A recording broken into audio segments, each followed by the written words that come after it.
Is it possible to not have a task list, to work simply out of your inbox and have your inbox still be only like 10 or less emails? Apparently the answer is yes. Huh. Little do I believe it, and yet I saw it myself yesterday. So, welcome to A Witch's Perspective. I am Vi, and I will be your tour guide on the rambling insanity of the inside of my head, which is therefore my perspective. I am a witch, and sometimes my witchcraft has things to do with what I talk about, and sometimes it doesn't. But the reality is, it is my perspective. I am a witch, so that is a lens that I carry through it, but it's only my perspective, and I am but one witch. You cannot say that all witches are like me, because that's not how it works. And the last episode, which for me was yesterday, I was talking about getting out of email hell, part deux. And today I am actually going to share with you a very different perspective on what I was talking about, because I spoke yesterday with someone who lives an incredibly different life, but for really interesting and really good reasons when it comes to email. So, very similar job to mine, but only works 3 days a week. Critical point, please note it. And also gets the slews of email. Now we're in a different stage. I've recently moved into a new job, and there's a lot of, let's say, cleanup, restructuring, and such to do. I do like a fixer-upper. It just means a lot more work up front. So we are in different places to give myself some freedom there. But this is a person who does use their inbox as their task list. They are also neurospicy, as they like to say. And distractions with driving. It's important to pay attention to the driving first. Also struggle with if it's in a folder, it doesn't exist, which I am right there. Folders cease to exist. I will come back to that as to why I think that the way I've been working now does not get, I do not fall prey to that in the same way as I used to. Some of it is a different approach, but a lot of it has to do with different structure and a different conceptualization. Anyhow, coming back to a friend and coworker and what they've got going on, which I consider a minor miracle, but at the same time, it makes perfect sense. So, similar jobs, all the rest of it. She is working 3 days a week. Also a writer, which is why 3 days a week.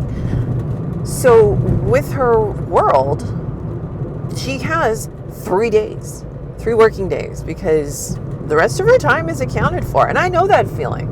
I am also pretty darn efficient, and many of us who are in the type of job that I am in have a tendency to read email in the evenings, to end up working extra hours. And don't get me wrong, I'm sure I put in, an extra hour or two every week unofficially.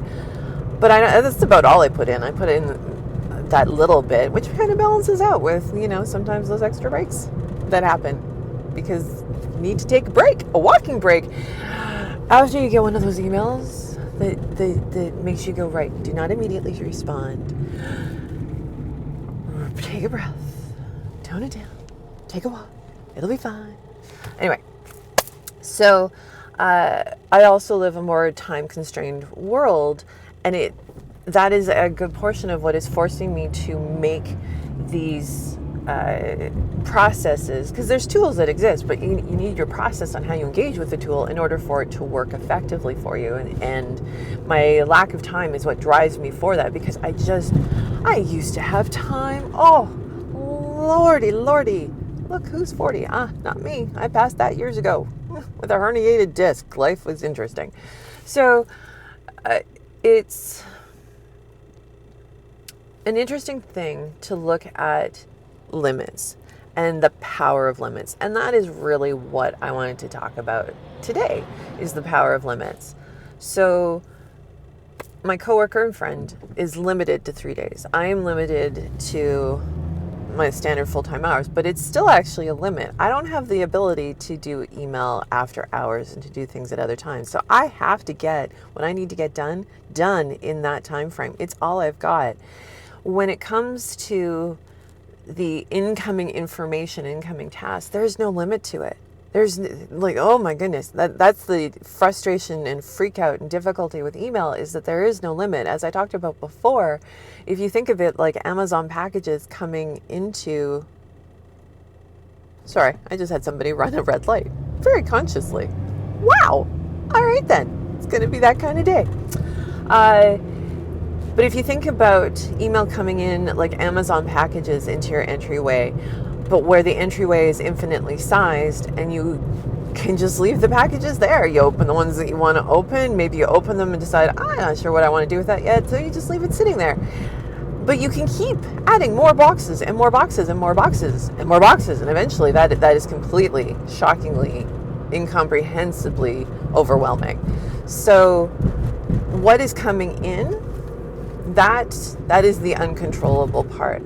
But how we define the limit. So the storage space itself is not the limit. In the physical realm, the storage space, the actual space is the limit. Again, Dana K. White, check her out. Amazing stuff. The container concept. Perfect. Exactly what I'm talking about. But I'm going to talk about it in regards to time, because when it comes to email, when it comes to all that stuff that's coming in, it's about the time. That's the container. That's the limitation. She has 3 days. I have 5. No, not 5 plus, hours in the evening. 5. She has 3. With her 3, that means that she has to be ruthless on her email and her task list. And that, I think, is the key point as to why she can use her email as a task list and why I can't. Because I am not ruthless.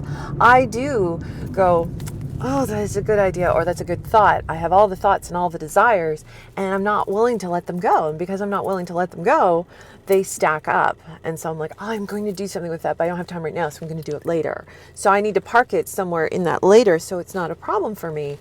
She goes, I don't have a later, because there's never going to be a later, because at 3 days a week, I am always going to be dealing with what needs to happen. And so she has to be right up front, strategic about what she is going to do and what she is not going to do. And that ruthlessness means that she lives in an inbox of less than 20, maybe, on a regular basis. She says she's really happy when she's living in less than 10. And that is gobsmacking to me. So what it comes down to is that container of time. And I invite all of us, myself included, to really think about and look at that container of time and to go, am I ever actually going to do this? Ever? It's a struggle. It's a struggle that I have. So in some ways, I feel like I battle against the concept of the limit, that I want to be like, come on, it's not a limit I have to face. I have all this like amazingness inside of me. I can do all the things, right? I can do all the things. That is the delusion I live with, that I can do all the things. I want to do all the things. I want to do all the things for other people. But that delusion is hurting me, and it is hurting my authenticity with other people, because it's not realistic. It's not something I can live up to for myself or for others. And in order for me to really live that life, this is me actually talking myself around today. I hope you're enjoying the ride, because right now I'm really coming into this, okay, if she can do it, I can do better. Now I know I'm still going to need my funnel, and I'm still going to need to take in the things that are coming at me and go, yeah, sure, easy stuff goes to other people, or I do it. Well, donations to other people, easy stuff, I just do it. Trash, just trash it. But the remainder items, I need to get stronger in the no, and much clearer on these are the projects that will change my life at work and the life of other people at work. And what are these projects? How do I move them forward? And is the stuff that's coming in, does it align with those? Is it something that must be done? And if it doesn't fit those 2 criteria, well, I'm sorry, honey. You're going to have to go bye-bye. I'll probably still tuck it in a spot. You never know. Might have a day someday. That's the problem. See, right back to the maybe someday I can do it. Maybe I can. That is dangerous talk. Dangerous. And I do it all the time. So this is just me sharing a little bit more on a different perspective that I had shared with me yesterday with regards to email hell, how to get out of it. That I don't think I'm there yet, but I am going to give it a shot to get a step closer to being that more ruthless and making that initial list. Yeah, I am. What are you going to do? What are you going to do with your email? How are you going to move forward and get yourself maybe a little less overwhelmed, a little less stuck? First step is email. You got to get it out of there. Now, task list, if you're able to get it down to the point where you can use your email as a task list, damn, I am impressed. Because I am. I'm seriously impressed by that person. And I will be impressed with you. And maybe someday that'll be me. And in the meantime, I'm going to go with I got my stuffs and my goings. And I'm gonna work at it. I'm gonna work at it. Get a bit better, I think. No, not think that I'm going to do it. I think that the doing it will make me better. If nothing else, I will learn something more about me and how I work. And I wish the same enlightenment, or perhaps we should call it endarkenment. Oh, wouldn't that be a fun thought?